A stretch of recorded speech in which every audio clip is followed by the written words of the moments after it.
საქმის სამივე მთავარი მოწმე, სამივე მთავარი მოწმე დღეს არის საზღვარგარეთ. ბესარიონ გუგუშვილი იმყოფება საზღვარგარეთ 1994 წლიდან და ფეხი არასოდეს არ ჩამოუდგავს საქართველოში და არც აპირებს, რამდენადაც მე ვიცი.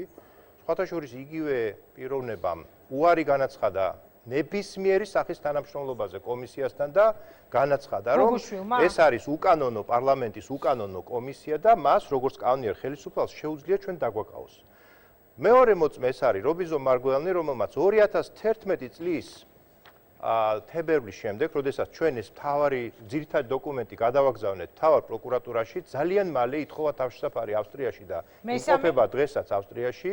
მესამე ეს არის შალვა იგივე ბაჩუკი გვანცელაძე, რომელიც არის ის მეორე მცველი, რომელიც იმყოფებოდა ლუდმილა და კარლო ღურცკაიების სახლში, მათივე თქმით, და ამჟამად თავშესაფარი მოითხოვა უკრაინაში.